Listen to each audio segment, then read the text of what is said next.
Hello friends. आज हम बात करने वाले हैं कोई न्यू इंसिडेंट्स की। या यूएस में तो ऐसा होता ही रहता है कि कभी ना कोई लपेटे में आ ही जाता है।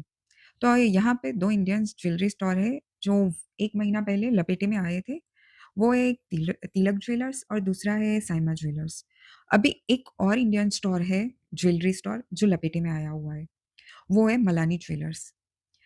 मलानी ज्वेलर्स 3 जगह से ऑपरेट कर रहा था। एक था फ्लोरिडा, दूसरा था टेक्सास और तीसरा यहाँ पे एटलांटा, जॉर्जिया पे। वो अभी लपेटे में आया हुआ है, तो वहाँ पे रेड पड़ रही है। तीनों जगह पे रेड पड़ रही है। अभी क्या इंसिडेंस हुआ है, मैं आपको बाद में बता networks in the United States. Today, law enforcement was seen outside, as you see back here, a store in Richardson and at stores in Georgia and Florida as well. So local connection. JD Miles capturing the moment that officers did arrive in Richardson. More than $50 million worth of gold has already been seized today during these 3 raids in 3 states, and these are the crates it will be stored in. This investigation is led by the Collin County Sheriff's Office, but also includes state police and federal partners. This jewelry store in Richardson, like others raided last month in Frisco and Irving, you may remember, is accused of laundering stolen gold that was purchased by victims of an elaborate fraud scheme.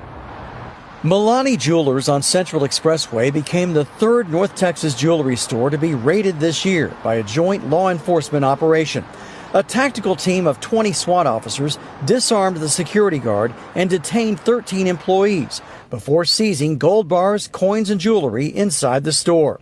Authorities seized the gold that they believe was purchased by elderly victims of fraud who received emails and text messages from overseas call centers that usually include fake law enforcement credentials like these. The victims, like Robert Brown, a retiree in Little Elm who lost $2 million in retirement money, are warned that their bank accounts were either hacked or they were in trouble with the law. They are then directed to withdraw their life savings to buy gold and then handed over to couriers like this one, recorded on surveillance video by law enforcement. These are mugshots of more than a dozen suspected couriers in DFW that have been arrested in the past few months. The Richardson Jewelry Store, which the fire marshal tells us had an illegal gold melting operation, is suspected of laundering the stolen gold and melting it into items for sale. तो आपने ये video में देखा होगा कि 50 million का gold है जो अ, मलानी ज्वेलर्स में से इकट्ठा हुआ है तीनों जगह में से, टेक्सास, फ्लोरिडा और एटलांटा, जॉर्जिया। तो वो गोल्ड इकट्ठा हुआ है।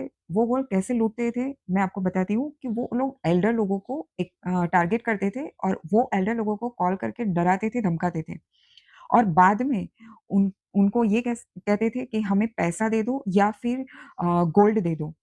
वो गोल्ड वो गोल्ड लेते थे और यहाँ पे जो ये ज्वेलर्स होते थे, मलानी ज्वेलर्स, तिलक ज्वेलर्स और साइमा ज्वेलर्स, वहाँ पे बेच देते थे और वो लोग क्या करते थे कि वो गोल्ड है जो उसे पिघला के नया गोल्ड नया तो वो लोग ये गोल्ड को पिघला के दूसरा गोल्ड, दूसरी ज्वेलरी तैयार कर देते थे और उनको कस्टमर को बेच देते थे या फिर कोई इंटरनेशनल ट्रांसफ़र कर देते थे। अब ये सब पकड़ा गया है। 3 इंडियंस ज्वेलरी स्टोर जिन पे रेड मारी हुई है और वो लोग सब अरेस्ट हो गए हैं। उनका क्या होता है, क्या नहीं, वो तो पता नहीं है, पर जो जो अमेरिकन लोग थे, जिनके पास से ये सब गोल्ड चुराया हुआ है, उनको 80 या 90% तो वापस मिलेगा ही मिलेगा। बाकी दूसरा क्या होता है, वो तो पता नहीं है, पर 90% तो उन उन लोगों को मिलेगा ही वापस। चलो, अब मिलते हैं नेक्स्ट वीडियो में। बाय।